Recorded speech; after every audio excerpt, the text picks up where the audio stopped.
प्रणाम भारत। मैं हूं रूना आशीष और मेरे गणपति बप्पा बड़े खुशी से यहाँ विराजे हुए हैं। मुझे ऐसा लगता है आपके घर में भी जब से बप्पा आए हैं तब से सुख, समृद्धि, शांति, प्यार सब कुछ हवा की तरह बह रहा होगा पूरे चारों ओर और चारों दीवारी के अंदर। तो मैंने कहा चलिए गणपति बप्पा पर ही एक सीरीज बना देती हूँ, छोटी सी है।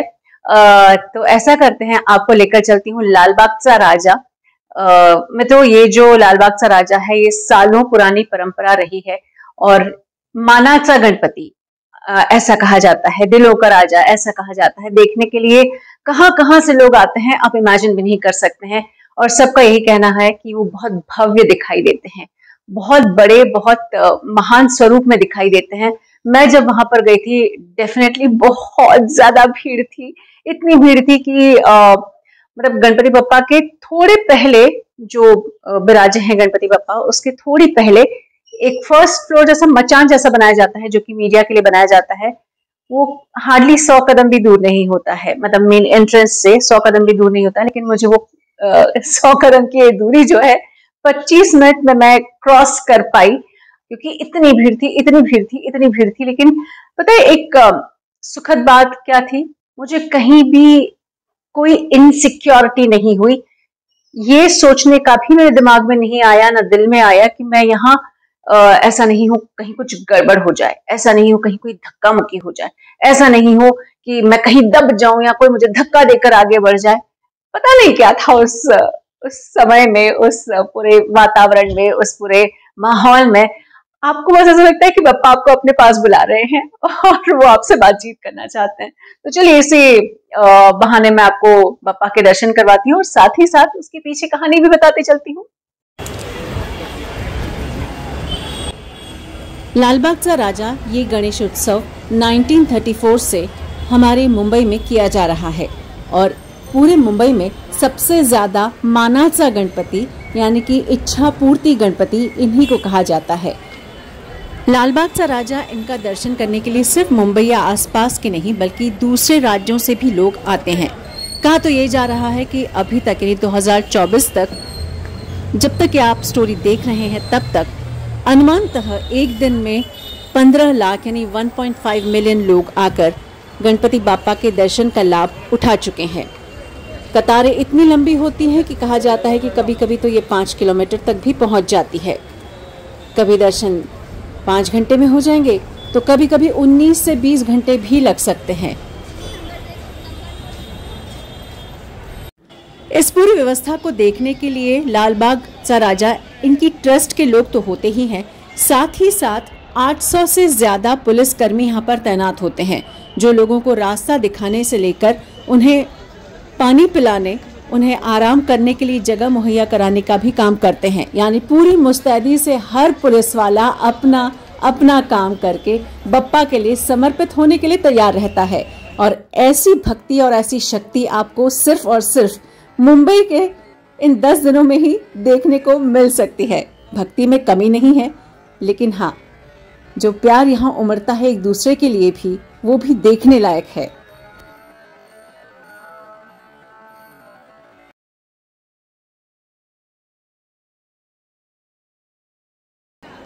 लालबाग चा राजा, इसका निर्माण कुछ इस तरीके से हुआ था कि इस इलाके में, जो कि दादर और लोअर परेल के बीच में बसा हुआ इलाका है, यहाँ पर कुछ मिलें हुआ करती थी और मिलों में काम करने वाले मजदूर यहीं आसपास रहा करते थे। यही उन लोगों की जिंदगी जन्म लेती, फलती फूलती और आगे बढ़ती। लेकिन कारखाने जैसे जैसे बंद होने लगे, ये सारे ही आसपास के लोग इससे प्रभावित होने लगे। कोई समाज हो या काम करने वाले कामगार का समाज, सभी लोग अपनी अपनी रोजी रोटी के लिए परेशान होने लगे। तब कुछ लोगों ने यहाँ पर बप्पा को विराजमान किया और उसके बाद से ये परंपरा चली आ रही है। कहा जाता है कि उन कोरी समाज और उन कामगार समाज के जो लोग हैं, उनकी मान्यताएं और उनकी जो मन्नतें हैं और उनकी जो नवस है वो 2 साल के अंदर पूरी हो गई थी और उसी के साथ शुरू हो गया लालबाग चा राजा का ये प्रेम, ये आसक्ति, ये भक्ति की भावना।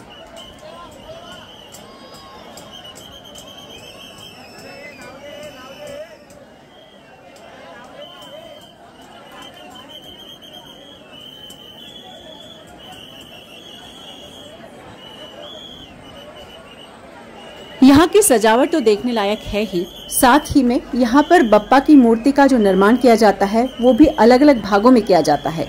एक ही मूर्तिकार का परिवार है। ये परिवार सबसे पहले पाउल पूजन करता है, यानी कि पाँव की पूजा करता है, और फिर परिवार के अलग अलग लोग, कोई हाथ बनाता है, कोई मुख बनाता है, कोई चरण बनाता है, और इस तरीके से इसे असेंबल किया जाता है और फिर भगवान की मूर्ति को बैठाया जाता है।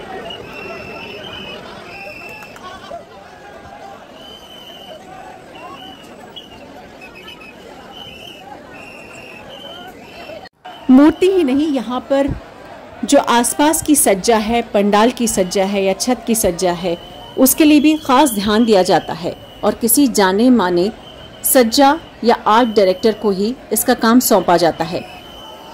कुछ साल पहले तक, यानी अपनी अकाल मृत्यु के पहले तक, नितिन देसाई जी इस पूरे पंडाल की सज्जा करते थे।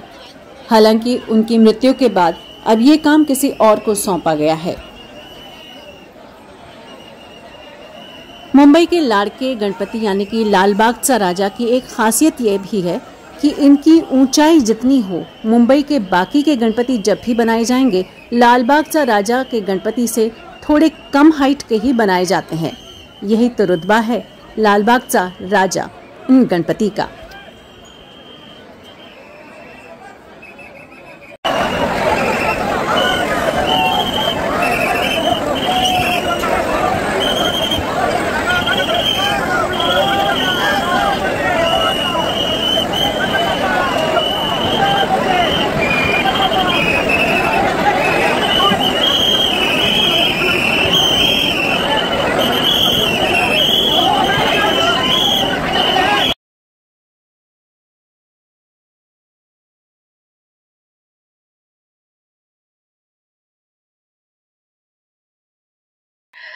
मुझे ऐसा लगता है कि लालबागचा राजा डेफिनेटली लोगों को घंटों लग जाते हैं एक जस्ट उनके दर्शन पाने के लिए।